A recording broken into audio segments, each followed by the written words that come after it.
So let's go. Welcome to Let's Talk COVID-19, the vaccine, the pandemic. This is going to be a virtual, wonderful discussion. I am Terrence TC Muhammad. Well, Terrence Muhammad, better known as TC. I'm one of the co-chairs of the Greensboro Health Disparities Collaborative, a group that's been together for nearly 18 years. And we are about the processes and setting up structures and processes to help fight health disparities. And we want to make sure that we deal with systemic racism in the healthcare system.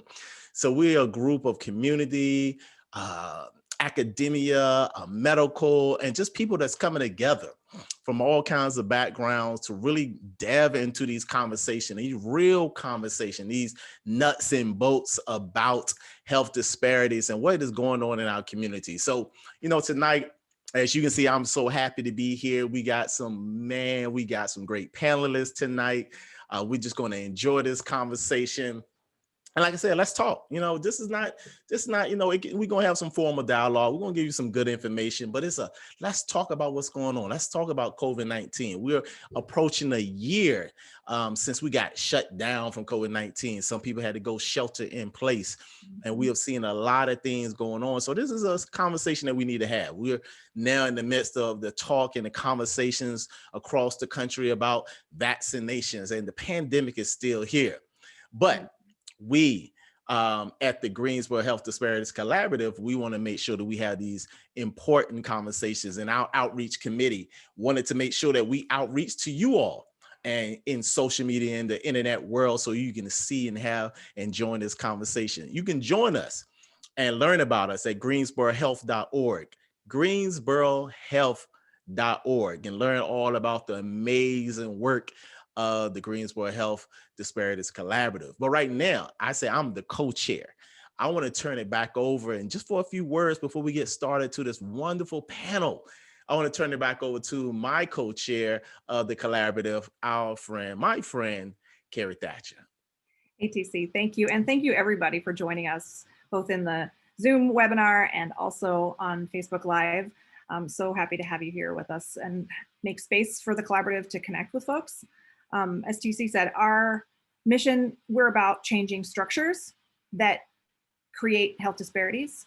And we know that culture eats structure for lunch, or breakfast nowadays, we say. So part of the culture change work is connecting with people, and that's you. So thank you for joining us for this really important conversation. I have a couple of logistics things I want to mention. We are streaming live, and I also want to introduce Aditi to y'all. She is our vice chair as well, and she's here as a person who's supporting the webinar overall, as well as some other folks from the collaborative who are answering questions, looking at the Q&A. So you can, if you're in the Zoom webinar, you can ask questions that way with the Q&A. You can ask your questions in the chat. If you're on Facebook, we've got some collaborative members who are monitoring that and can make sure that we here in the Zoom side get those questions. So we're covered there, and I'm going to toss it back to TC for the next part. All right, thank you, Carrie. I'm looking at Facebook and I'm looking at this Zoom. There we go. That's what I wanted you to do. I needed everybody to see those beautiful smiling faces on here this webinar. I needed the crowd. I need to know that we are worldwide, and I needed the world to see who's on this live on this Zoom. I like the flyer. The flyer looked good. Thank you, Melissa. But I needed you all to see folks. I just got to say this. I got to take a point of privilege. We love the whole collaborative staff because we all come together as a collective. I love the outreach committee that's been working to pull this together. But I just wanted to big ups to Lily. Lily is one of those people that's been over this outreach committee or working with the outreach committee, just making sure she contacted this person, contact that person. And today she almost began to look like me because she was going to pull out. Because, when you're trying to pull stuff together to make sure people are here, make sure that things are proper, that we got the Facebook, we got the flyers, we got the questions. I just thank her for that. And I thank everybody that assisted everything to the last minute. We thank our panelists for even coming on. I mean, it's a work of gratitude. It's a work of love for the community. It's a work of love for our community, our people, that we do this. So, you know, I come, you see all this joy in me, because it's joy that I have when we are able to impart knowledge and wisdom to our community about the things that affect him. That's why I said we're just going to talk. Let's talk about COVID. Let's talk about vaccination. Let's talk about the pandemic. So tonight, I'm not going to one that's going to be doing all the talking, but you know, I can talk. But we're going to go now. I'm going to throw it back over to Kara. She's going to read the bios of our amazing panelists. And then after she does that, we're going to go right into this wonderful and amazing discussion tonight that I know that you're going to enjoy. So let's get right to it. Let's learn about these panelists, Kara. Let the world know who they are, because they're going to watch this over and over on Facebook. This is going to just blow up the internet. Yeah, I know. So first we have Beverly Scurry. So thank you for joining us, Beverly. Beverly was born and raised in Alamance County, and she holds a Bachelor of Science degree in Health Education and Promotion with a concentration in Community Health from East Carolina University, and a dual master's degree in Business Administration and Health Administration from Pfeiffer University, and also has been working in health departments previously as the Healthy Carolinas coordinator in Rockingham County, and most recently as the Board of Health Strategic Plan Manager in Orange County. Over the last 10 years, Beverly has built such skills as facilitation, networking, and building relationships with community partners, collecting and analyzing data, using results-based accountability model for strategic planning, that's where we met, and working with a racial equity lens, both professionally and personally. And Beverly is also an organizer and trainer with the Racial Equity Institute. So we are very, very happy to have her here with us today. And the other pieces that I missed, yes, travel. Joys of life include travel, reading, trying new foods, and spending time with family, which I'm sure you've had lots and lots of opportunity to do this last year. So I will go ahead and also read Dr. Campbell's bio next. Or do you want me to take, oh, okay, keep going. Yes, go ahead, all right. Read them all. So we also have Reverend Robert Campbell with us. Thank you so much for joining us tonight. And he is the president of the Rogers Eubanks Neighborhood Association and is the co-chair of the Coalition to End Environmental Racism. The coalition was founded in 2007 to reverse the decision of the Orange County Board of Commissioners to place a regional solid waste transfer station at the Rogers Eubanks community.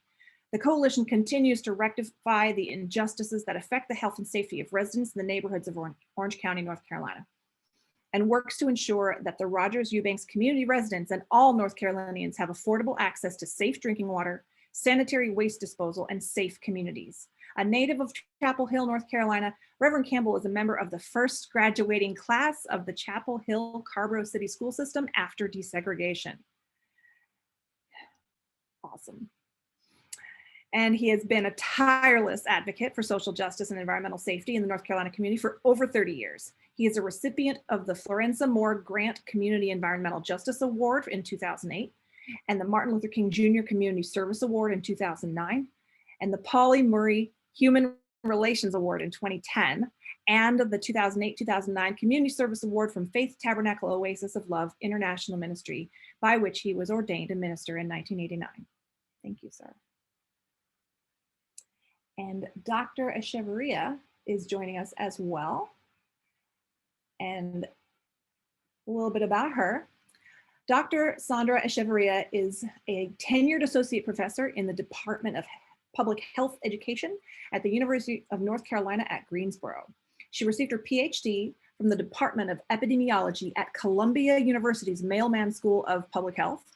And as a social epidemiologist, Dr. Echeverria's research examines how built environment, immigrant, and sociopolitical determinants influence cardiovascular health of marginalized communities. She has a specific interest in understanding how the social environment shapes health behaviors, such as physical activity, and produces inequities in diabetes and other cardiovascular risk factors.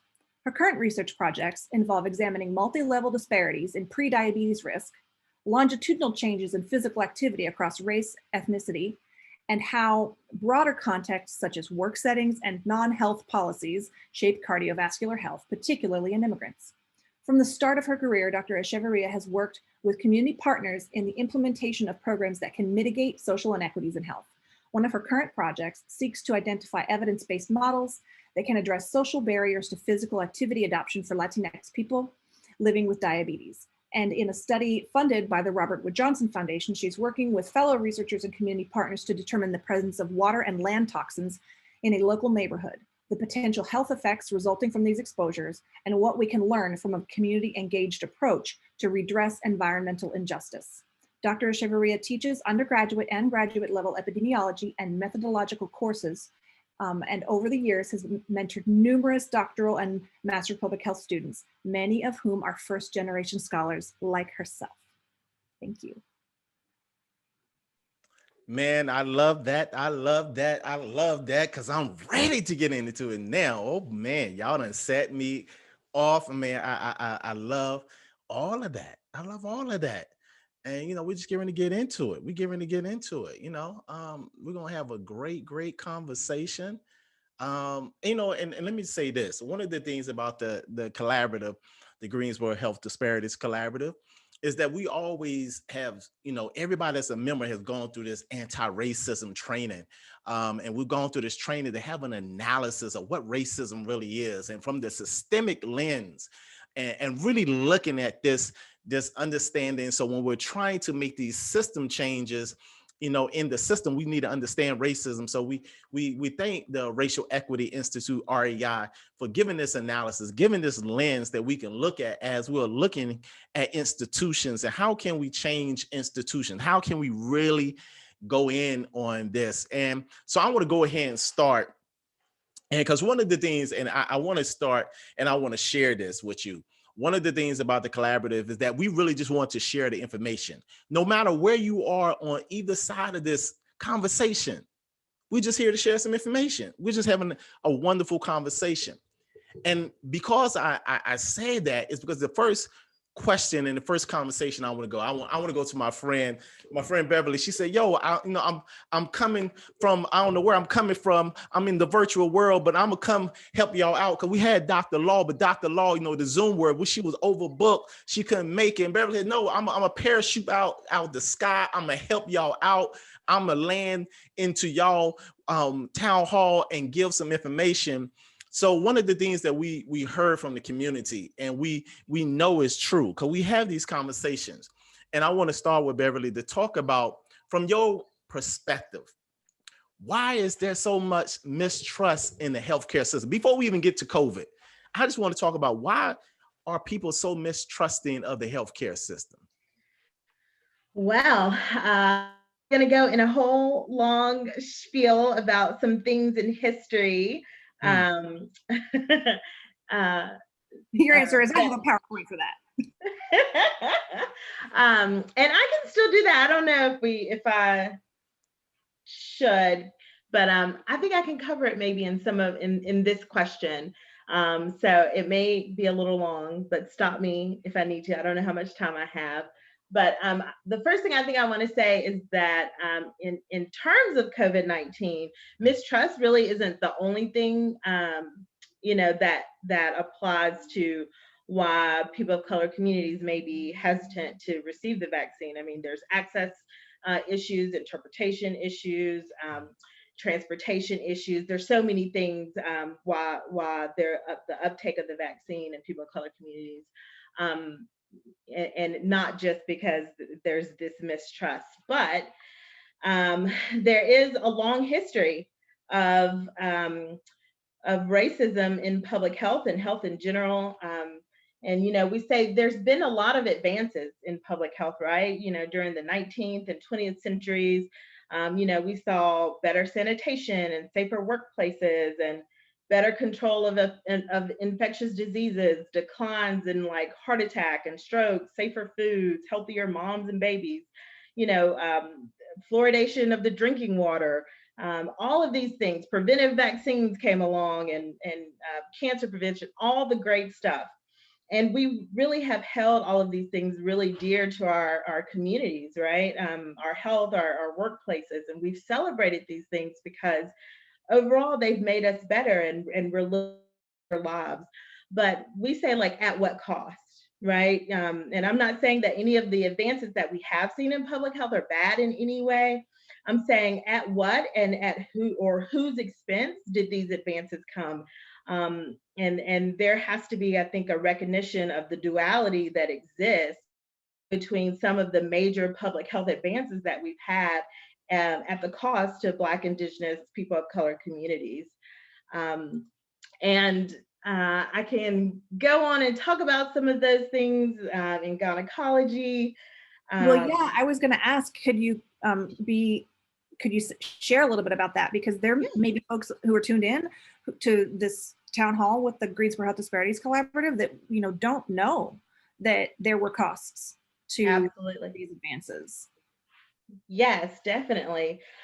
So one of the things that we talk about as far as, you know, at the cost to people of color communities, you know, one of the things starts in gynecology in the mid 1800s with Surgeon James Marion Sims, who, you know, became known as the father of modern gynecology.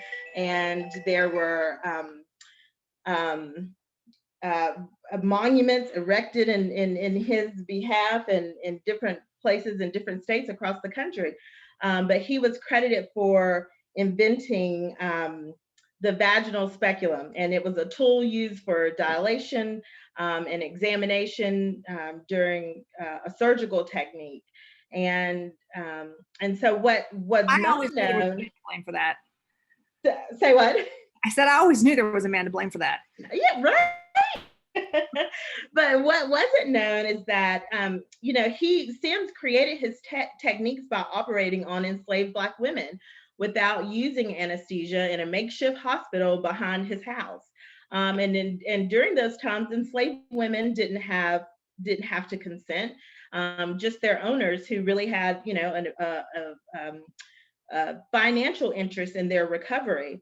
And his practice was deeply rooted in slavery, and he catered to the white slave owners. And in fact, ownership was transferred to him when one of the enslaved persons was brought to him. And so he actually noted in his autobiography that there was a time that he could, that there was never a time that he could not at any day have a subject for operation, which means he had enough people in his ownership that he could operate anytime. And that was, like, he noted that was the most memorable time of his life. And, you know, after 4 years of experimentation, he had finally perfected his technique, operating on one enslaved woman, that almost 30 operations. And then he began operating on white women, but it was under the use of anesthesia. And so he believed that enslaved individuals didn't feel pain the same as whites and were less intelligent, which was really a narrative that still persists in today's medical community. You know, this narrative that Black and brown people, in particular Black women, are strong and that anything can be done to them and they will endure. And then, of course, there's there's research trials, you know, that we talk about.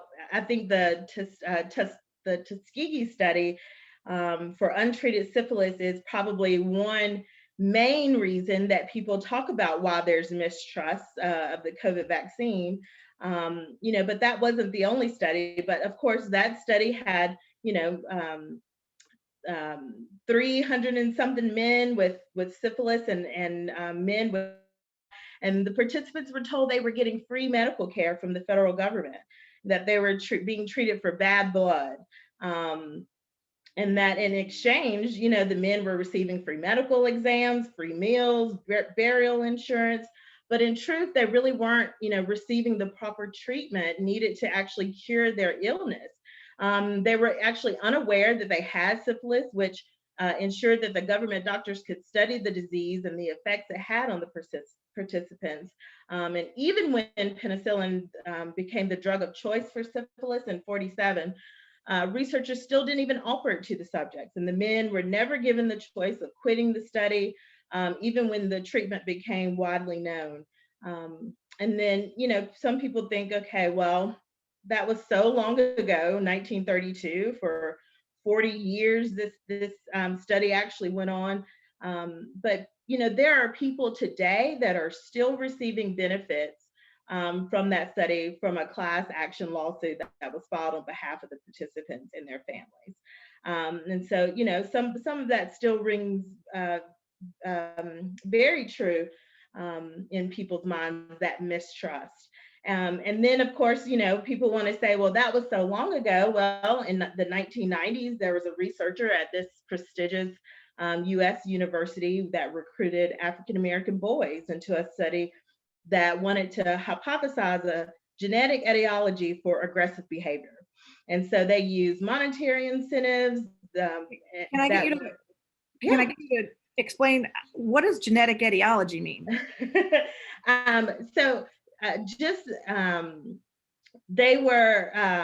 hypothesized that there was a cause, that there was a genetic cause to aggressive behavior. And so they use monetary incentives to convince the parents to enroll their sons in a study that included withdrawal from all medications, including asthma medications that some kids needed. They put them on a low protein diet. There was an overnight stay without the parents. They withheld water. They drew blood hourly. And they administered a drug that was known to increase serotonin levels and was suspected to even be associated with aggressive behavior. And so there were, several other significant human subject violations that were cited, including they restricted the recruitment to Black children. So they were looking, for a gene to explain violence in only Black children. And that was the 1990s. So there's a history, here of research trials, as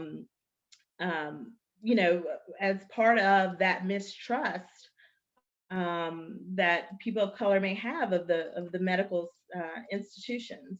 And then there's, eugenics that is highly talked about during the late 19th and 20th century. There was, some in the scientific community that started to believe and preach eugenics, which was commonly accepted means of protecting society from the offspring of individuals that they deemed inferior or dangerous: the poor, the disabled, the mentally ill, criminals, and people of color. And of course, most eugenics were white, upper class Protestants who were fighting for the preservation of what they call the Nordic race, blonde haired, blue eyed, that kind of thing. And that immigrants and feeble-mindedness was a threat to that. And so, during the eugenics movement, there was immigration control laws that were passed. And because of these fears and other measures of control, sterilization was approved as an operation to prevent someone from having children. And in total, the US sterilized over 60,000 people. And these surgeries were done under false pretense, coercion, without patient knowledge at all in most instances. And just for some local context, North Carolina ranked third in the most sterilization procedures done. So in over 7,600 people, mostly Black, were sterilized in North Carolina. And so it finally fell out of favor because Nazi Germany moved from sterilization to extermination. And so, it was, so it fell out of favor in our history, but it connects to today because there have been whistleblower allegations that women have been sterilized in correctional institutions without obtaining proper consent. And women in immigration detention centers, even last year in 2020, there were some allegations that have said that women in detention centers were sterilized under coercion and without proper informed consent. So, these things in history keep repeating themselves. We see it years and years ago, but then there are instances in the last few years where we see it again. So even environmental racism. So, but that's probably a very, very long answer, but hopefully no. You done set it up for me. You done set it up nicely, and I want to try to transition in this conversation because I know you had your book. Hold on, matter of fact, you probably had pages and pages of stuff that you could have laid out, and we just wanted to drop this part of the conversation. And I'm glad you laid that out, Beverly, because one of the things that we really want people to understand is that in this narrative, in this conversation around COVID-19 and vaccination, people really have legitimate concerns. They have historical concerns. They have reasons why this mistrust is here. So we just want to make sure that in this conversation, we're just putting this historical context from history and as of recent. But you bring me now to Reverend Campbell, because me and him both work in this field of climate change, climate justice, and environmental justice. And just so y'all know, it started in North Carolina, Warren County. And if y'all want to learn about some environmental justice and what took place, because we're seeing today in this world of climate change is that the people that's hit the hardest and the worst, people of color, are not necessarily the faces of the climate change movement. And we got to change that narrative. We got to change that look. So Reverend Campbell, we want to welcome you to this conversation. And for those that are on Zoom, there's a lot of information that's been dropped in the chat. So please be checking out that chat and getting all that information. But Reverend Campbell, I want to jump into you. I know you heard that historical perspective, but for you, why is there mistrust around the healthcare system? And after you kind of go into that, talk to us about your work in the community around COVID-19 and the vaccination, because that mistrust I know is partly there as you're going into the community and having these conversations. Well, thank you for allowing me to be a part of this conversation. Oh, no, thank you. But I want to thank Beverly for the history she put out there. Come on. To correct some of the misinformation that is floating out there. Why there is so much mistrust among people of color. That's right. It's the history. Sometime in your community, you hear the things about unwanted guinea pigs, test pigs. What were they talking about? They were talking about people of color who have been used to experiment on for a different type of medical benefit that did not benefit them. It created that mistrust. As I said once before, we built a house, but we couldn't go into the house to get treated. Come on now. Even if we talk about the Memorial Hospital, we built the house, but we could not go in there until the late part of, the middle part of 50 in order to be treated.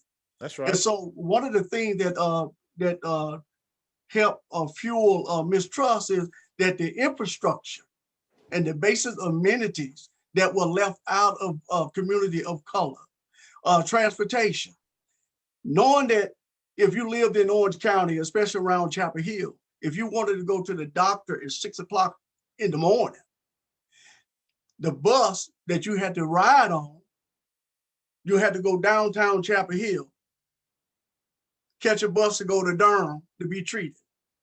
And so it generate that reprehensive said, well, I'll wait until it's lighter outside, because in the dim of morning was not a safe way of traveling for people of color.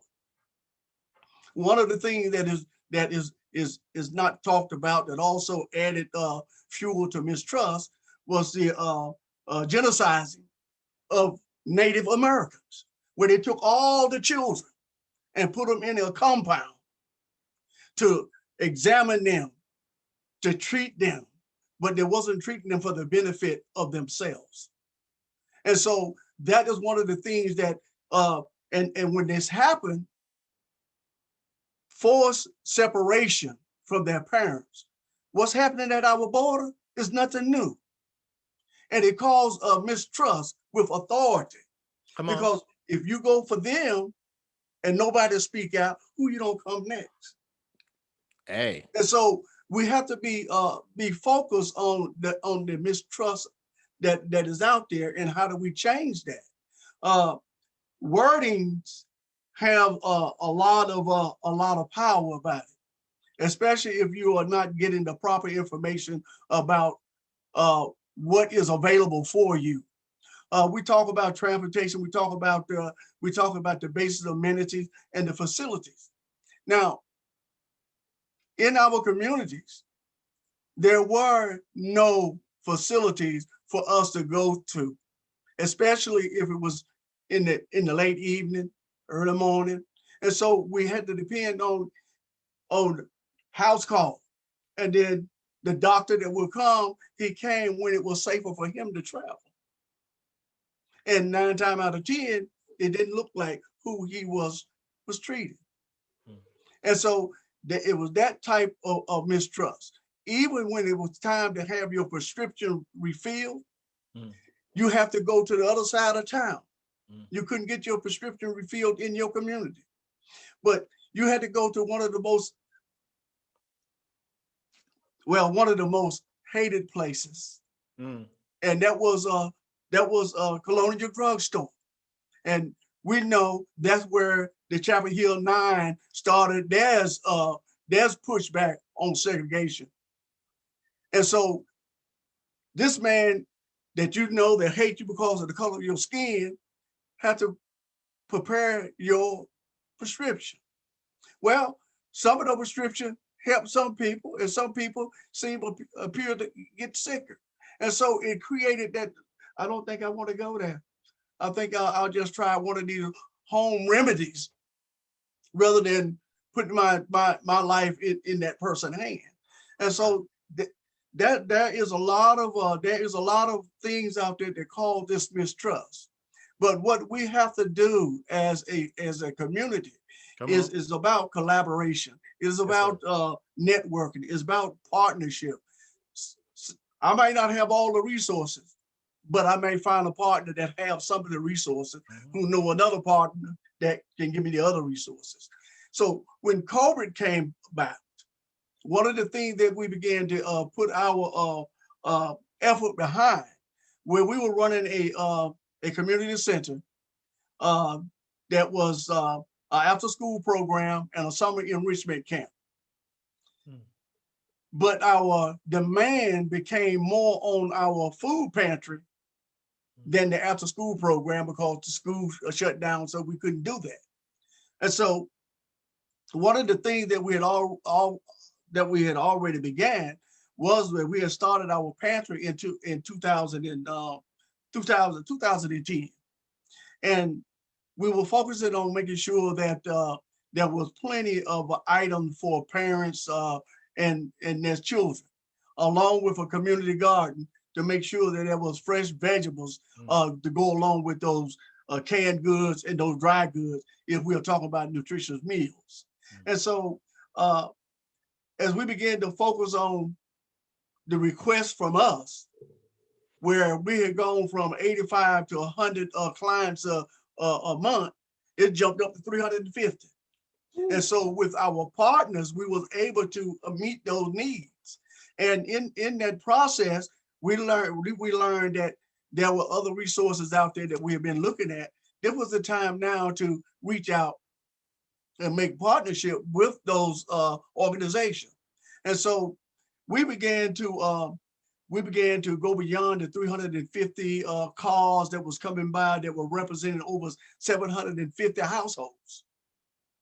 And in that process, when we put our food package together, out of each one of those bags or those boxes in a combination, you either got two bags or you got 2 boxes. And you should be able to prepare as many as 5 meals out of each one of those bags. But then we run into another dilemma, and that was that some of the household had at least 6 kids in it. Come on. And so we had to up that in order to make sure that we was serving everybody in a proper way. And so our conversation had to begin with people in the community. And we are a very diverse community when it comes to culture-wise. And so they became more of a part of what we was doing. They came out, they volunteered, they communicated, and because one of the things that we was lacking, because we always had to reach out to someone else, we had to have a translator. And so when we did flyers, our theme was that, hey, we got to make sure that our message goes out in the language of the client that we are treating. Come on, that's and right. So that was a new partnership within that to be able to use the resources from our town and our churches to make sure that we were getting the proper notification out. And so in this COVID crisis, we see how important collaboration is. We see how important partnership is. But the key is, we don't want to tell our clients, this is what you want to eat. We want their feedback from them, what they preparing. We don't want to give them something that they're going to discard when it could be used somewhere else. So it's the input from the client that motivate what we do and how we package and do the things that we do. And one of the things that we found out was that fresh vegetables, dairy products, and meat sometimes is not what goes along with bag of produce, products. And so we implemented dairy products, fresh meat, and so those were the type of things that began to change our narrative. And we began to do that, we began to get more clients. Come on. And so in that process of wanting to serve, we have to hear what the residents are saying, what our clients are saying. And so our outsource went beyond our community borders. They went beyond the township of Chapel Hill and Carrboro. It went up towards Alamance, up into Burlington. It went towards Hillsborough, Cedar Grove, all across the scope of Orange County and part of Chatham and into Durham County, because of the simple adding of certain items to our food distribution. And so COVID taught us that, one of the things that we need to continue to do, even though we had already had it in our plans, to continue to listen to what the community says in order to meet the needs of the communities. And so it created an opportunity to partnership with organizations like Table and Porch that provided canned and boxed goods. They taught us how to put some of these items together to make sure that the meals is distributed across the table, as well as when they're not at the table, how to prepare these snacks and put these snacks in these bags so that you're not always saying, mama, mama, mama. You can stay at your computer and do your virtual learning, and you can have your snack right there in front of you. And so this was the type of thing that we was pushing in the midst of COVID. But along with that, we had the opportunity to do a COVID testing, become a COVID testing site. As we lined the cars up for this for food distribution, they come through, they got their test, picked up their and went on. And so we was able to meet a wide scope of the needs of the people in our community. And so those are some of the things that we have been doing. And it also lead us to say, just because COVID is going to go away, we don't know when, but that partnership that is built in that network and that collaboration that have come ahead will continue to do, because we see that, whatever, whatever crisis come up, it is a model that you can use to help alleviate the impact of those. And so it's a learning process, and it gives us the tools to continue to move on. Man, Reverend Kim, you just laid it out. I'm getting ready to turn it back over to Carrie so we can go to hear from our third panelist. But I just want to lay out something for everybody that just listening. You are tuned in to the Greensboro Health Disparity. Greensboro Health Disparities Collaborative. And this is a Let's Talk. Let's talk about COVID-19, vaccinations, and the pandemic. We just having a real conversation, and we just got laid out just now the historical context why there's distrust in the medical system in our communities, and that's a real mistrust. You know, we just can't discount it, and there's things that we looked at from historical to present day. But Reverend Campbell just also just kind of put it together that one of the things that we do at the collaborative is a collaborative, and we always want to center the community. So regardless of what titles, what positions that we wear and that we have, we always use our titles, our position. I'm just a community, but to use that, and let me stop that. I said just community. No, the community is an expert too. So you may be a doctor, you may be a professor, but the community is the voice that we want to listen to. So as Reverend Campbell said, hold up, what y'all say? What you say? Let me listen to the expert. What do the community want? And I love how you say that, because sometimes we say we bring in the experts as though the community is not the expert. And I love how he said it's a collaboration, meaning that how do we work together and how do we speak to everybody's need, not just your need, my need, but I want to speak to your language. And language could be in a cultural language, not necessarily a verbal language. So I love that. And you are building infrastructures in those communities where those collaboratives to stay together. As I said, we have been together for 18 years and still building and still working on a core foundation of why we're together. And I love the spirit that you laid out, Reverend Campbell, that it's a collaborative, it's coming together. But the most important thing I want y'all to hear is that it's the listening to the community, listening to what they want. And this is why we're here. That's why we want to talk. So Kara, let's go into now this COVID-19 and what we're going to talk about now, Kara. What are we going to get into? I just appreciate you like pulling those pieces together too, TC, because, you know, we heard from Beverly about the centuries of untrustworthiness of systems. And then from Reverend Campbell about how, you know, what I was hearing with your story about not being able to trust the pharmacist on the white side of town, the white pharmacist to give you what you need.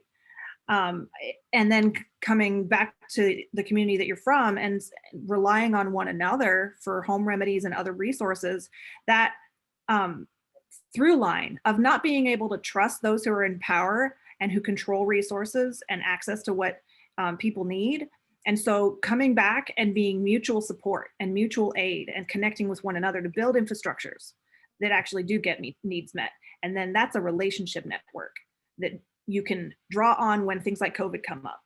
And it just that narrative, that arc, you know, and as TC was saying, the community being the expert on their own needs and really relying on that expertise and not telling people what they need is the backdrop. That's the backdrop for the conversation we want to have about the virus itself and the vaccine itself. And Dr. Echeverria, what we're interested in hearing from you about is just sort of to, against that backdrop, talk a little bit now about how does the COVID vaccine or do the vaccines that are available right now, how do they work? And, you know, what can you share about that?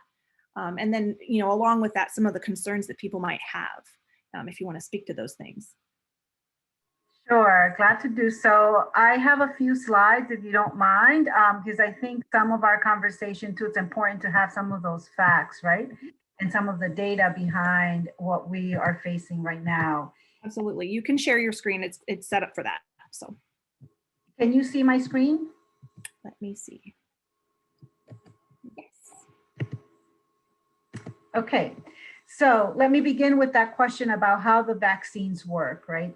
So up until now, prior to the COVID-19 vaccine rollout, most of the vaccines that we've had have either had an attenuated component of the virus, it's been a small part of the live virus or some component of the virus. Can you say what attenuated means? I'm not sure what that means in terms of sure, that it's a lower dose form. So it's not as potent, it's not as strong as the normal virus, whatever that virus may be, right? So whatever doesn't kill you makes you stronger. Yeah, so it's not as strong a component of the virus, right? So we weaken the virus, we inject it into people through vaccines, and that's what triggers the immune response in our bodies. These vaccines now are built on a completely different mechanism. So they're using our immune system, not to give us a component of that virus, of the COVID-19, of the SARS-CoV-2 virus, but rather telling our bodies how to create an antibody if we should ever get infected, right? So essentially what we're doing is using mRNA, these cellular components, to create these antibodies, the immune response of our body to fight off the virus if we should get infected. And so that's pretty new. mRNA stands for messenger ribonucleic acid. Yes, thank you. Part of the, it's like an instruction manual. Yes, it's an instruction manual that does not get into the nucleus of the cells, right? It's part of what kind of the translation component of our cells inside our bodies. So that's what these vaccines are based on. They're based on developing these antibodies so that we can fight off this infection if we should get it. And the two companies that right now have a vaccine out are the Pfizer vaccine and the Moderna vaccine that have been approved, unprecedented in terms of how quickly they were approved. And I'll share a little bit about what I know because I was behind the scenes in the development of those vaccines. And so I think another important point about how these vaccines work, I just mentioned, right? So you do not have any live component or a weaker component of the virus that's put in you through the vaccines, but it does prevent you from getting ill if you get the coronavirus infection. And it prevents you also, importantly, from preventing you from getting severely ill. So when you hear that 95% effectiveness that we've heard about on TV, from either the Pfizer vaccine or the Moderna vaccine, that's what that means. It's that you will not develop the severity of disease, right? Which is what's really the problem with coronavirus. As we know, the majority of people have mild to moderate symptoms, but for a substantial portion of but for some people, the virus actually causes severe disease. So that means that this vaccine can prevent you, if you should get infected, from developing severity of disease, prevent you from going to the hospital, from having any other side effects. What this does not mean, though, is that if you get the vaccine that you won't get infected, because you can still get infected. It doesn't prevent you fully from getting infected, that you can't spread the coronavirus, that you won't make someone else sick, and that you should stop, that you can now gather in crowds, that you can stop wearing your mask or hand washing. And why is that? Because we're still having studies that are trying to identify whether, in fact, for example, once you're vaccinated and we have a large number of people that are vaccinated, how is the community going to respond? Are we going to have enough people vaccinated now to prevent future infections? But right now, we don't know that. What we know is that it will prevent you from getting sick.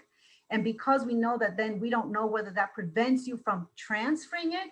We still urge you to wear your mask, not gather until we now finally have low enough numbers for us to go back to all of the things we love, to be in community. I love this panel. I also wanted to say, I was really grateful for this invitation and I have been loving the conversation so far, right?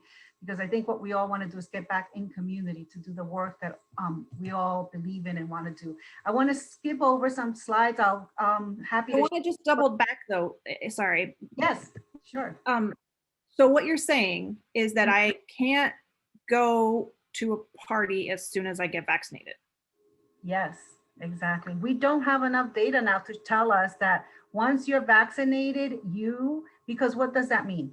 So now you're vaccinated. If you get the infection, we don't know whether that vaccine right now prevents you from transmitting it to someone else. We know that if you have the vaccine and you're vaccinated, then you will not develop severe illness. You will not, hopefully, end up. So the vaccine protects me, but my mask protects everybody else. Yes.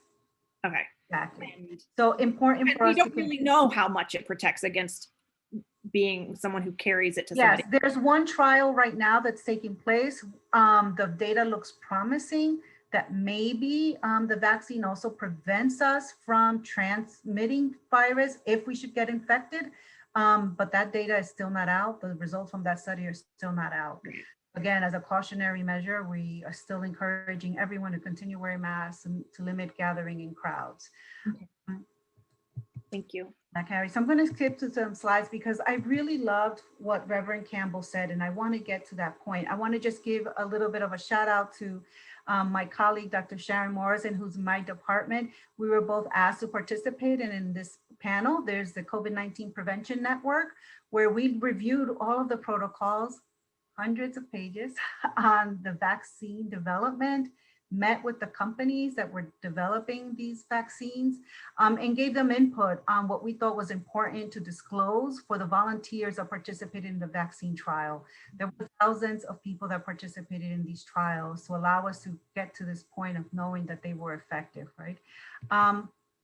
But I wanted to end my talk, and I know we're running out of time, so I'm skipping a lot of the data on the vaccine and happy to share the slides afterwards. But Reverend Campbell, to me, pointed out something that I think is really important for us to consider to improve community health, right? He noted the social conditions, right? When he gave the examples of the work he's been doing, it's really listening to communities and the realities that communities face and the social realities that they often face for health. And I thought that this slide, I know that we've all probably have seen this, but this is really important for us to know why we still need to mobilize. We still need to advocate for equity in vaccine distribution and access.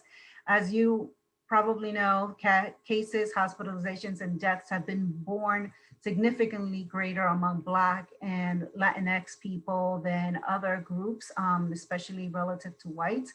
So Indigenous people, Asian Americans, not as much, but Black and Latino people have faced substantial burdens and disparities, right? We're talking about disparities.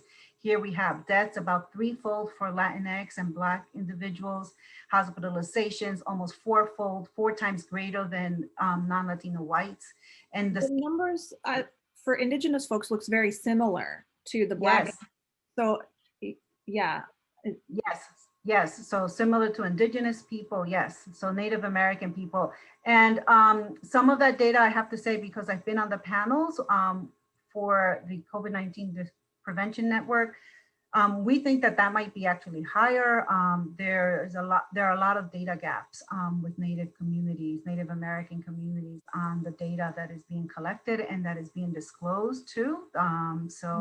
Native communities have sovereignty over their data. So there's been some concern about not having all of that data, but also realizing and recognizing that some of the data is protected data that people don't want disclosed. Well, and also often when they, one of the things we found in the Greensboro Disparities Collaborative, unless you train hospital staff and medical staff on how to collect racial data, they often don't ask and they just assign people. And Native folks in North Carolina often get mischaracterized as white without even knowing it. So and we've had discussions with the Native American representatives that there's also, again, what I was saying is also this issue of sovereignty and how the data are displayed and portrayed, right? Because we know that the data also can be damaging. As important as it is to disparities, they can also be damaging because they can paint a picture if they're not contextualized. Exactly. So on that note, I just wanted to end with this graphic. I have other information here again on the social conditions. If you look at this graph, I wanted to really center my discussion on what COVID-19 has revealed to us and what Reverend Campbell and what Beverly also highlighted, right? That there's a history of disenfranchisement, of marginalization, of racism that is happening that has created the inequities we're seeing in COVID-19 deaths and cases. And one of these, I do some work on work conditions. If we see, for example, that among working adults, Black and Indigenous and people of color have some of the lowest levels of college education, right? So we need to rectify our educational access for communities because that places them in certain occupations, as you see on the right-hand side of this graph, that will place them at increased risk. And especially during this time of COVID-19, right? Our communities are sometimes segregated into occupations, as we've seen here, that will place them at increased risk right now of COVID-19 infections because they're working largely in service industries, construction and production sectors that are not giving them the protections that they need to be able to work safely. And North Carolina has been rolling out this initiative on who will have access to vaccines. The first group was healthcare workers and long-term care staff and residents, older adults, and then frontline essential workers, right, is the third group. And that group includes some of our teachers, some of the workers, but whether they have access to these vaccines, we know that there is a huge gap. And here's that final point on those gaps. This is a data source. Again, only 55% of data are available right now by race ethnicity on COVID-19 vaccine uptake. So close to half of the data that we who's been taking vaccine is not available by race ethnicity. So for the data that we do have available, here's what we know. That on a national level, African Americans, about 6% have been vaccinated. In North Carolina, about 15%. Latinx adults, about 9% nationally. In North Carolina, 2%. And compared to non-Latino whites, on a national level, 63% of those vaccinated are white. In North Carolina, 78%. So yeah, this is the percentage of people who are vaccinated, not the percentage of that population. Right, right. Percentage of people who are vaccinated, yes. And contrast that to what the previous chart I showed you, right? On the deaths and the higher deaths that are taking place among Black and Latinx and Native Indigenous peoples. So I will end with that on that note, and the importance, again, of others have said, of collaboration and advocacy to address this. Man, look, I don't know about you all, but I'm having a ball. We about hitting the hour mark. We get ready to take some questions, but let me just say something, and I'm gonna take my liberty as the co-chair. Once again, you are listening to the Greensboro Health Disparities Collaborative, and this is a Let's Talk COVID-19 vaccines pandemic, or epidemic rather. But here's the thing. One of the things, and like I said, I'm taking the liberty of the co-chair to say one of the things that we really care about information, and we really are true to giving out information. This was not a pro or anti vaccination. It really was a community discussion. It really was a conversation about it, regardless of where you stand. And one of the things about it is that the last information that was just given speaks so much to everything that was spoken in the beginning, meaning that there was a historical landscape of why people don't trust. There was a historical landscape of why people would not go here or couldn't go there. And one of the things that COVID revealed was the disparities that we, people of color, already know are there. The things that prevent us from getting the proper health care from the medical institution. What are those barriers that stop us from getting? What is the institutional racism that stops us? Or what is it that is institution that has happened historically that prevents us even going? So when you look at that last data, whether you for vaccination or not, the last bit just said people of color are at a low percentage nationally and statewide who have taken vaccination, whether it be because of health disparities or whether it be because of historical context of people of color not wanting, or people for whatever reason. We are looking at the data and the number and the research, and people of color are suffering. They are dying, and they're not getting medical attention in all fields of that spectrum. So this is a very, very a powerful conversation. And I do want to offer up one of the things that you just presented. Like, I had a question, and it is almost a question that is answered. I said, what steps can people do who cannot or choose not to get the vaccine to protect themselves and their family? And one of the things that was there said the vaccine does not make you not wear masks, does not make you to go back. So we got to stay out of the crowds regardless. If you take it or not, stay out of crowds. Take it or not, wear your mask. Take it or not, still wash your hands. So there's some things for those that don't want to take it that we still have to continue to do. Mm-hmm. Michaela, you was getting ready to jump in? Yeah, no, I was just saying, for real, like, wash your hands. We should have been doing that already. And we should have been doing that. And I'm gonna jump out to Reverend Campbell in a second, and I'm gonna let Carrie. I'm gonna kind of step back a little bit and let her kind of do the questions. But one of the things that you just said, Carrie, is that it's some things that we should have been doing long time ago. We should have had co-ops. We should have collaborations in our community. We should have real diversity. We should have gardens in our community. We shouldn't have food deserts. That was the thing about COVID-19. It exposed our educational system. How our children been learning now that we got to teach them, and then they at home. And now we see the value of the teachers when they was demanding better pay for our educational system, and then we see the need for that, right? We see the need that no trucks back up in our communities and bring us fresh fruit and fresh produce, and we see those things. We see the access to the healthcare system. We see if you don't have a decent living wage, not just a minimum wage that's not 15 yet, we see all those disparities that COVID-19. So I'm turning over to Reverend Campbell before Carrie goes to the rest of our panelists to have the other conversation. I just want you as a man of faith. What can you talk to us to give us hope in some kind of spirit or some kind of direction and guidance and vision as you're walking amongst the community that is the needing this service and conversation? What can you give us as a man of faith doing this work around this issue of COVID-19? Because a lot of people from 2020 to today have gone through a lot. They have lost a lot. They have suffered a lot economically, medically, all the different things. What are some things of hope and vision that you can give us as you're seeing in this work before I run it over to Carrie? One of the key things that I get from this and prior to getting here is that it's not about I, it's not about me. The narrative is we. Come on. If we work together, we can overcome any thing that is thrown our way. I would say that the one thing that the unfinished work, love thy neighbor. Come on now. As I have loved you, as I have loved the church. Whatever narrative is used for that scripture, it is about caring for your neighbor. Know your neighbor, understand your neighbor. Know who the leaders are in your community. So when time comes for questioning and for answer, you know who to go to.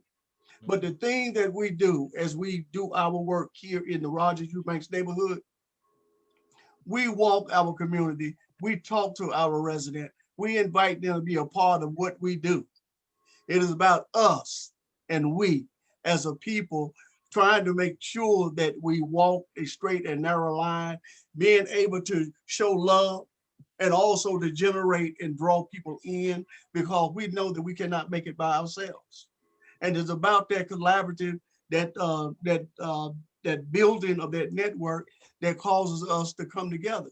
The word said that we are a many-membered body, jointly fitted together. We got to take that aspiration there and say, hey, you are my brother, you're my sister. I'm a part of who you are, and you're a part of who I am. And in order for us to pass that on to the next generation, we have to help distill, separate some of those biases that are out there. We are made of one spirit. And so we have to walk in that spirit. We have to love in that spirit. Hey, it's time to take that record off of the jukebox. Somebody done me wrong. Pull yourself up and look for the knowledge that is out there to help us to overcome what is out there that have been the hindrance. Most of the time, if we examine ourselves, we'll find out that the misinformation that we chose to believe is what is causing us to be separated. Examine ourselves. And when we say, I love you, what does that mean? Will I help you or not help you because I don't know you? The reason why I don't know you because I didn't take the chance to know you. We have to stop what we call looking out the blind. This COVID-19 has shattered the stained glass. Everything has been exposed, and we have to take our part to pick it up and mend our society. Thank you for this opportunity. Come on now, hold on. I got y'all want. He done gave a word and I'ma pass the basket. I don't know about you, but I got a basket to pass around. Go ahead. And I thank you for that good word. And I say that because one of the things about the collaborative, we are very, very keen on collaboration and starting with the beginning, starting together, not bringing folks on the tail end, but at the beginning of the work, let's come together. What do we need? I like that we. But Karen, I know there's so much women power in here. I know we started off with women power and ended with our sister. Let's go back to our sister. Let's hear from our sisters again and go ahead with those first set of questions. And let's hear what they got to say, because I know they got some more data, some more institutional racism, whatever that is. Let's hear from them again. Well, and Reverend Campbell, you reminded me of the words of Cornel West. Love, justice is what love looks like in public. And the data that Dr. Echeverria was showing us of disparities in vaccination rates, distrust does not account for that disparity in vaccination rate. No. There's not enough distrust to make that number real. And one of the things that I said earlier is, where is the infrastructure for the vaccination to take place? It's outside my community. And who get the notice first that the vaccine is there? There is an underlying pipeline that's getting information out there before we get to the people in marginalized community, especially the people in the rural part of our states. And so we have to be more diligent about how we communicate and who is responsible for getting that information out to the general public. The church doors might be closed, but the pastors are still on the move. Come on now. You want to get some information out there? Call them up. They on the helpline. Call them up. They on the helpline. And if you talking about a dynamite, call Bishop Ala McMillan from the Faith Tabernacle Oasis of Love Church in Chapel Hill, 8005 Rogers Road. You talk about a soldier, she's there. And then she motivate us to get out, learn the community, and find out what you can do to help make the community better. Did you say that's she? What it's all about. Did you say she? Okay. I heard you say she. She. Yes. Yes. Yes. She's about 5'5", and she's a dynamo.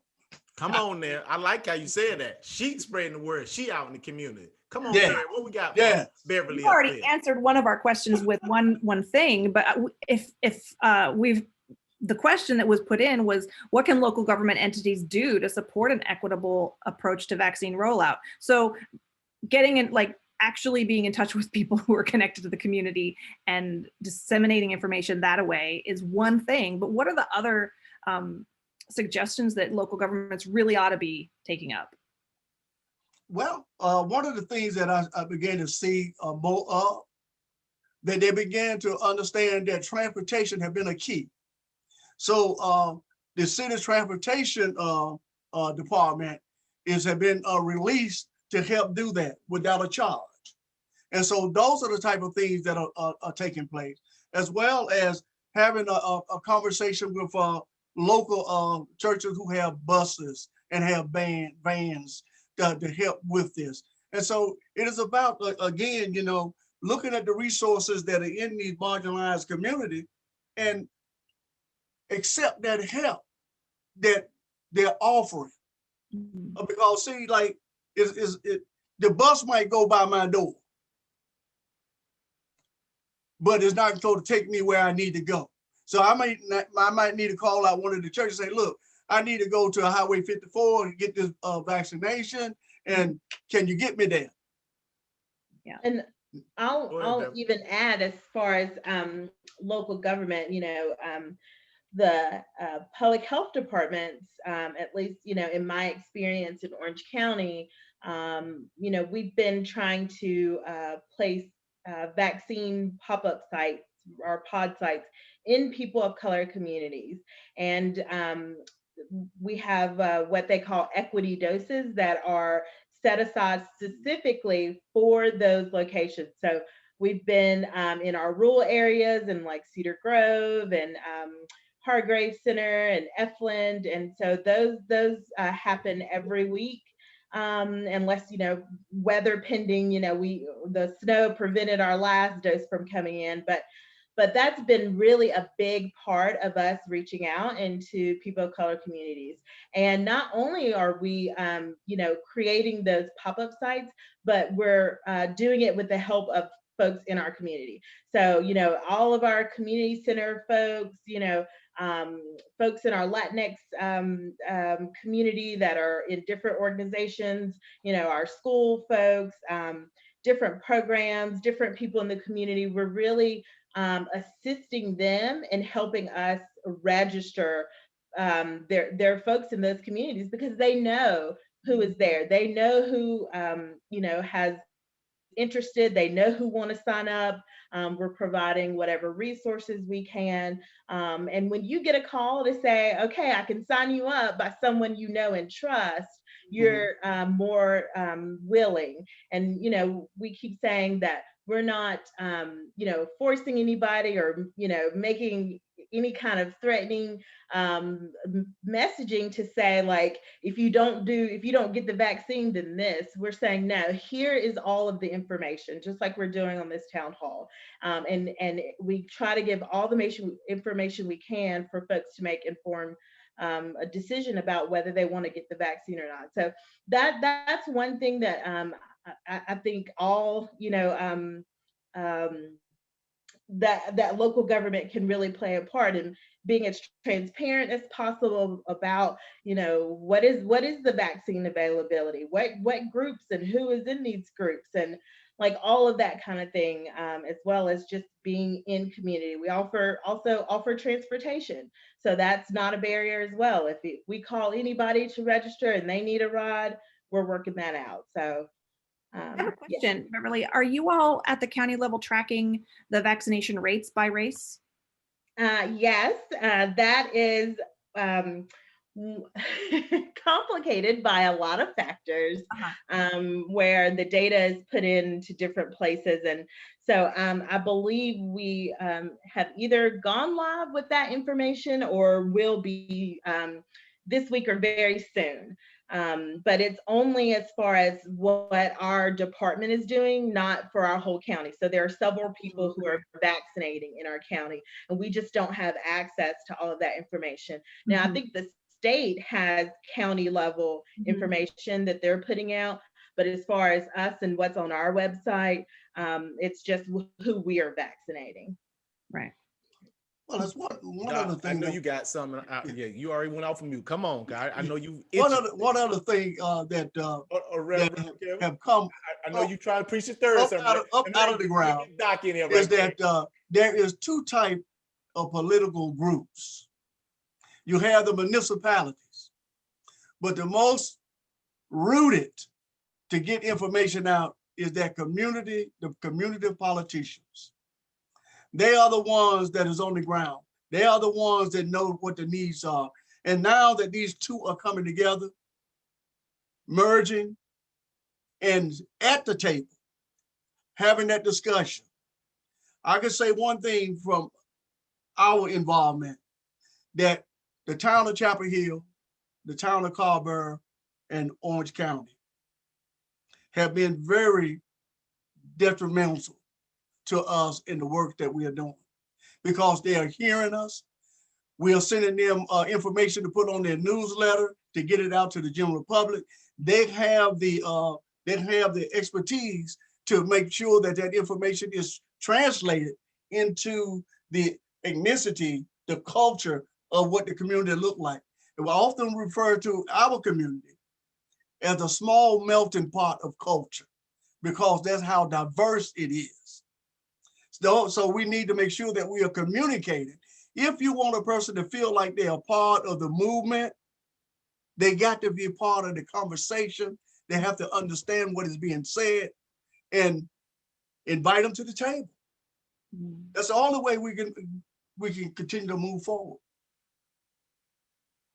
Dr. Echeverria, I saw you come off mute a minute ago. I wanted to hear what you had to say too. Yeah, so I think adding to what everyone is saying, I think for me, what's also something that we need to be mindful of, right? Even as I'm an epidemiologist and in public health, is that we are having a very singular focus on vaccine promotion and access. And again, it's okay, people, I think, need to make the decisions about whether they want it or not. But I think entering a community and trying to really address the needs of communities with this singular focus on vaccine access only also creates this distrust, right? And doesn't really facilitate when people may want to get it, because that's all that they're being presented. So I would see people collaborating, working together to recognize that as we promote vaccine, we also need to promote other issues. I think as Reverend also Campbell also noted, right? Food access, housing instability, work safety. We need to bring all of those elements together to be able to then get people to decide if they want to have the vaccine or not. And I think that also contributes to this, because then it's built on this legacy of mistrust already. And then it's not recognizing people's lived realities. And so we need to, I think, also be mindful of that. And again, as a public health professional, I still see this very singular, let's get vaccines out. And there's this mad rush to produce the vaccines, as if that vaccine alone will address all of the other health conditions that communities are facing. You're right. We already had a pandemic of racism, and it's not doing anything to address that. Right, exactly. So I'd like to read. Devastating as COVID-19 is, right? And I don't want to minimize it, because as devastating as COVID-19 is, it has taken a lot of lives. I think of the grandmothers that are no longer with us. So it's heavy. We need to recognize that. But it's also, there are a lot of other things that communities are facing that we need to then build in that vaccine pressure or access and that rush that governments are involved in, to also then also have an equal urgency to address all of the other factors that communities face. Yeah, and I'm glad you said that, and I want you to kind of touch on a little bit more, because one of the questions is talking about the intersectionality of things that hasn't been discussed. And the reality, we talked about environmental justice, and that, it's like in the climate movement, we say racial justice is climate justice. You can't have anything dealing with climate justice unless you deal with racial justice. And as Carrie said, yeah, this is terrible. But Harvard did a study about in 2018, because of the burning of fossil fuels, over 8 million people died in 2018 from burning of fossil fuels, right? And since then, but nobody's talking about that. We in the streets and watching police brutality and killing, but they're also killing us through our air. There's also killing us through our water.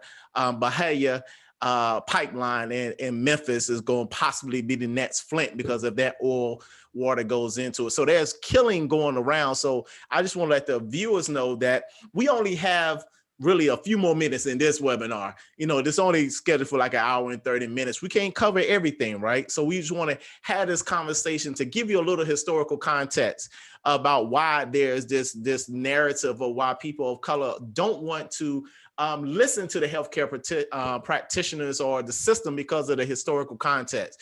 Then we want to hear the reason why there's a need for organizing community and listening to the community. And then there's a conversation that say, yes, these things are being put out, these things are put into place, but you're still not addressing all of the systemic issues that are out there that prevent us from working this out. So I appreciate you laying out that intersectionality. And someone also asked about the elected officials. That may be on the next panel. This is not what we usually do every month, every week.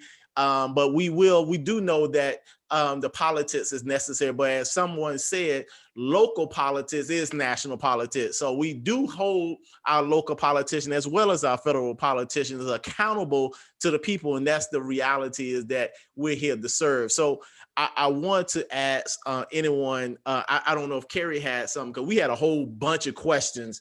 But I did want to, talk about that intersectionality, and also, but somebody did talk about diet, and that was the other thing, like these community gardens and making sure you have access to vegetables and fruits to make sure that you're healthy is also necessary in this pandemic. But I don't know if I saw Beverly or Dot. I don't know which one. I saw y'all getting to get off cue and then just drop some. I think some of this bubbling in y'all minds.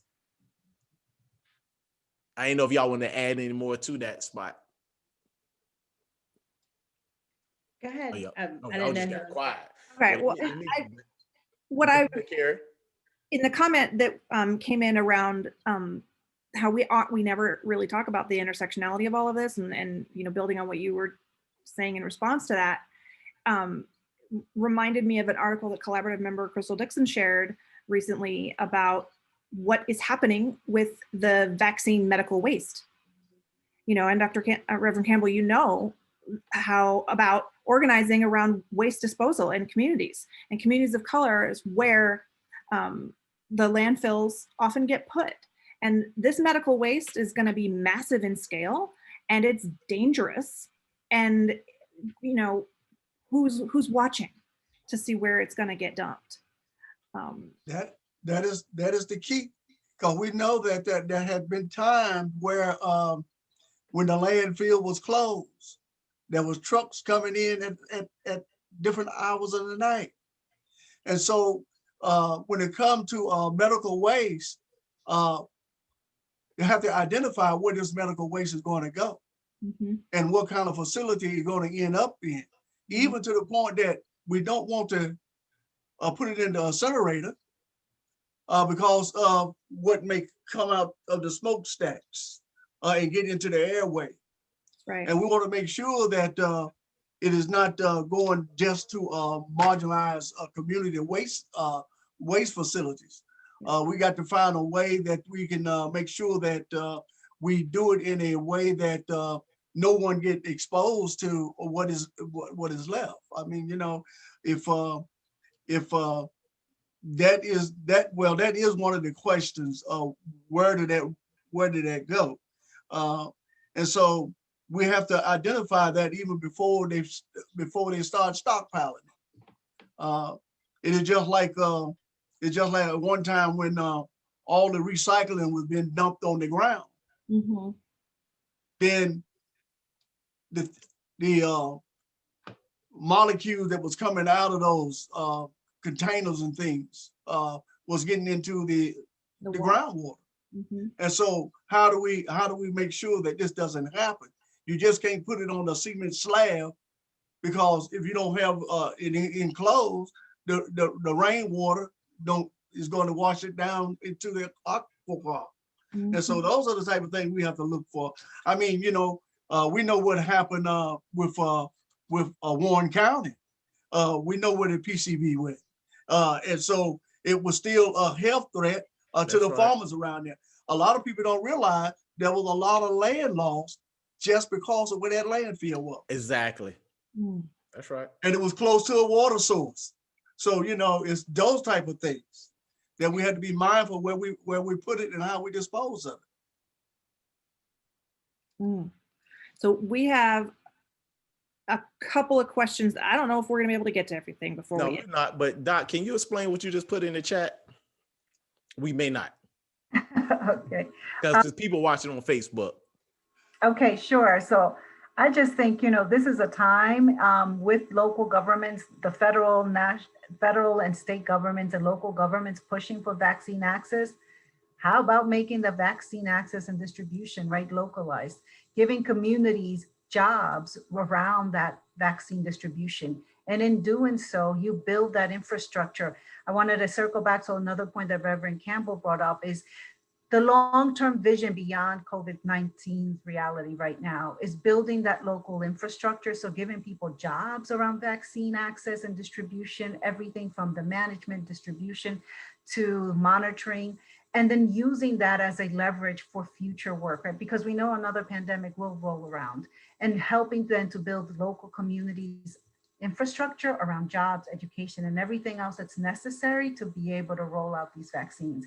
So to me, that would be an exciting thing that we could push and try to make sure that as this vaccine has this singular focus, that it also comes with these other elements of trying to build up communities and the needs that they have, especially around jobs, education. Well, you put the two halves together, jobs and education. Now, not long ago when I was in school, they had auto mechanics, brick mason, carpentry, electrician, food services. All those were part of a curriculum in the school. So why not retool the school, mix them with the technical institutes to bring in teachers and professors to teach healthcare workers? Because we know all our students, even in a perfect world, is not to all go into a 4-year college and beyond. So why don't we begin to build the workforce while they're in high school, that they come out of the school as with a certification that help in work healthcare. There's a great demand, and why not push it through education and get it funded and get it done? That'll build up our community, and it would like a lot of people say, well, we don't want to put our institution here because we don't have the workforce. Let's create the workforce for the future so that these things can be done. Well, and that speaks to the couple of questions we have in the Q&A over here around, you know, how do we leverage long-term resources to address these systemic inequities? And especially in light of all the resources, the money that's being made available right now for vaccine and COVID-related problems. And then, you know, someone is asking us to recap our top 5 like things to do right now. One of those top 5 things is to think beyond the pandemic as much as we can, because the crisis of racism has been around for 400 years, and it's not going to be solved within our lifetimes, as much as I mean, maybe some of us who are younger than me might be around to see it, but what can we do today that is going to make it so this is never true again? These inequities that we see today, what can we do that will make sure they are never seen again in this fashion? And then I'll turn it over to the rest of y'all to answer the other 4, like what other things that we need to do right now. Carrie, I would agree with what you just said, you know, thinking ahead, thinking in the future, and how we're addressing systemic racism for the long term, and working in, you know, government agency department. Also, in this moment, in this pandemic vaccine moment, hear so much of that urgency of, you know, addressing, you know, what we can now. And so while, you know, folks are still in that mode, you know, which can be, you know, detrimental in sometimes, because you're not thinking of everything that you need, even in this moment when that sense of urgency is, you know, so high. But having community involvement and that transparency, I feel like is what is really needed, so that community members understand, they know what you're doing, they're not surprised, they don't have all of these questions because you're putting out information little by little. And really that's what we've been bombarded with, is it's so many questions from the community on a regular basis. So trying to stay ahead of that with messaging and education, that's another big need, I would say, and like good messaging, equitable messaging that's not, you know, threatening or making it seem like folks are having to be forced, you know, to in any kind of way to take the vaccine, but being informed and having as many educational opportunities as possible in the community. So community involvement at every level, transparency, you know, messaging, all of that kind of stuff. Thank you. And along with that, we have to encourage our young people to apply for some of these advisory boards from the different municipalities. Let them learn the politics of your community.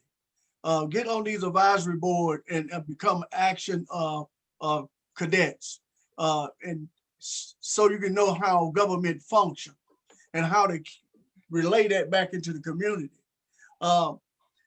It is time that we help, and it is about answering the question is what we do now to move forward. We had to ask ourselves, what is it that I can do in my community to make sure that my community become resilient? what can I put on the foundation to make sure that it continue to stand, but go to another level? Because if the foundation is weak, come on, you can't build on. That's right. And then, you know, what they say about a house that is departed will not stand. So people got to come together. We are members of this house called Earth. And we got to be good stewards. Come on now. Yeah, of our environment, because our environment also affects our workforce. Take it for instance, what happened in Durham County public housing. Not upkeeping. Come on. And the gas that came up that was getting people sick and they did not know. Every house should have a detector in there, whether it is gas, whether it's some other type of secretion that's coming up out of the ground, that come in through the airway. We have to know these things.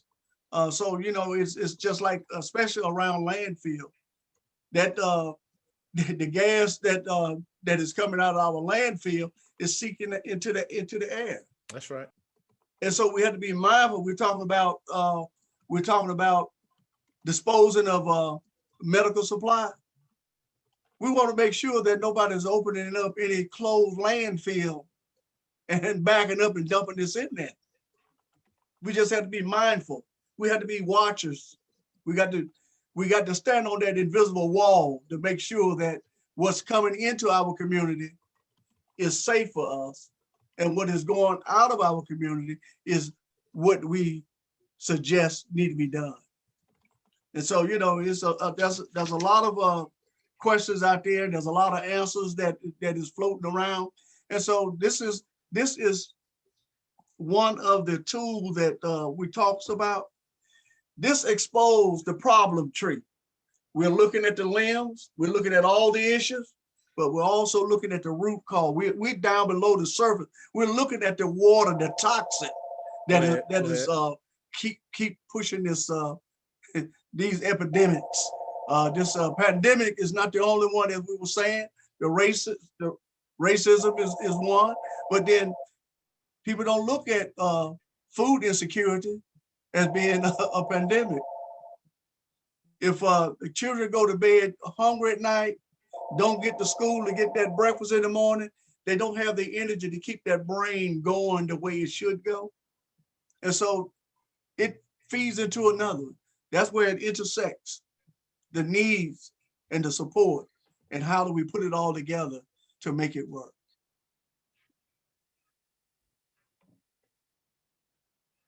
Oh, it's on you now, Doc. I just put something in the chat too. I think someone was asking about, so what are the next steps? What are some concrete things we can do? And as you said, you know, we could this requires a much longer conversation because there's so many layers. So I hope, I thank you again for starting us on this dialogue. But again, I think just keep centering the social drive of COVID-19. The COVID-19 pandemic has already highlighted what we know, right? What we have seen in communities. And so I think it's also continuing to reframe and centering the racism, the exclusion of communities that is causing the inequities we're seeing in COVID deaths and illness. We also should push to dismantle policies. There are policies on the books right now that exclude certain people or access, for example, undocumented individuals from receiving the proper medical care they need when they do become infected. And those are policies that are in the hands of our state and elected officials. North Carolina being one of those states, right? If you follow some of the Medicaid policies and what the state decides to adopt or not. So those are policies that we should work towards dismantling, and using COVID-19 as an example of the excess deaths that could be prevented for both undocumented and people who without insurance. Again, I think Beverly highlighted to us, and I know being on other committees and panels, that the collection of race ethnicity data is complicated, but it's also not something that is not unsurmountable. This is, we can develop systems, and we should. There are examples of other counties and states that are collecting race and ethnicity data. So in a way, there's no excuse for that, for us being in the US and saying that we just can't collect it, that is so disorganized. So we need to find ways to hold departments of public health accountable for being able to report that data to us so that we can use it to monitor and ensure that there's equity. And then lastly, what I mentioned before, I think building that workforce with this long-term vision for what we need in communities. Because again, using this singular focus on vaccines will not address the other issues that our communities have been facing for decades. And so it's time to build that infrastructure using COVID-19, but using that to be able to sustain communities over the long haul for what is really needed. Man, Carrie, I don't know about you, but I'm full. My belly is nurtured. I'm full of the information. Look, to our viewers, I just want to thank y'all for being on. We are the Greensboro Health Disparities Collaborative. Go to greensborohealth.org. Go to greensborohealth.org. No, we can't get all these questions, man. I had questions after questions, but the conversation and the information that you got was real. And I'm gonna say my little piece, and I'm gonna let Carrie close us out. But the thing is, and thank you, DT. She's just like, we talking, and she just dropping information in the chat, and all of the collaborative members, and everybody that worked on this to make this happen. But one of the things I'm leaving with is that regardless of COVID-19, you may not have gotten your answers on all the questions that's around COVID-19, all of the questions around vaccination, but you have begun to get the root. We're going down to the root. We ain't just sticking with COVID, because there's so much more around COVID that has been exposed that if COVID goes away, the issues in our community are still there. COVID can go tomorrow and we will still be dying. We will still be suffering. We will still lack jobs, still lack education, still lack infrastructure, still lack good food and vegetables in our community. We will still lack the right policies and legislation for our community. We will lack all of that with or without COVID, with or without vaccinations. So there's a broader conversation that we at the Greensboro Health Disparities Collaborative are having those discussions, having that real talk. That's why I said, let's talk. If we want to talk, you ain't got to like it or not. You ain't got to take it or don't take it. We ain't seeing either one. We are sharing and having this conversation. I hope you enjoyed it. But Carrie, let me stop, because I want to get in the category of Rev over there and preach the next sermon before I start passing the collection plate for myself.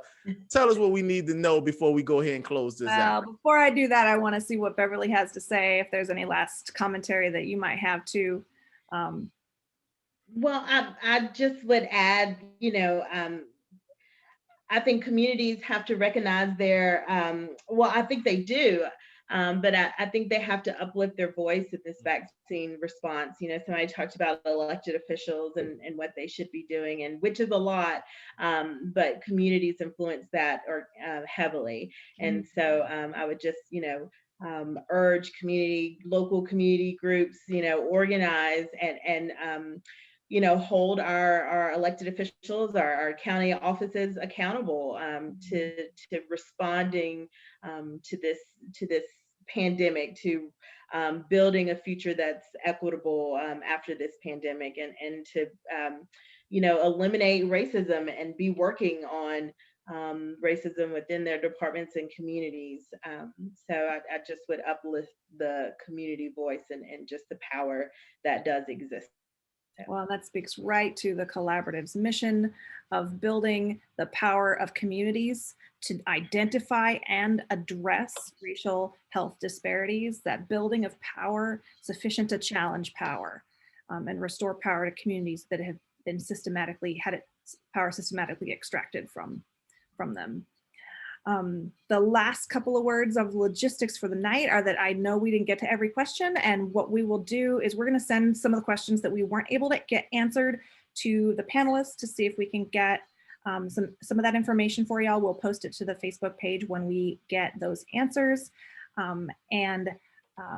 There also the links that Aditi's been sharing in the chat of the Zoom, we'll post those to the Facebook page you know, one at a time, probably over the next couple of days. And there's also a link in the chat here to a like local Guilford County vaccination info sheet that is for folks in Greensboro and Guilford County who might want to know specifically if you want to go get vaccinated in the next several weeks, like if you can, if you're eligible, where to go, where to get that information. So that's it. And thank you so much, everybody. This video is going to get uploaded to YouTube probably in the next 2 days. And YouTube will make captions for us, and then we'll link it to the Facebook page for folks who want to reshare, rewatch with captions. And it's there tonight. You can go back and go to Greensboro Health Disparities Collaborative and watch it on Facebook again. You want to see yourself, see what angle is best for you, snap a picture. Hey, enjoy. Great conversation, y'all. Yep. Thank you. Thank you, and good night, everybody. Thank you to our panelists. Thank you time. all.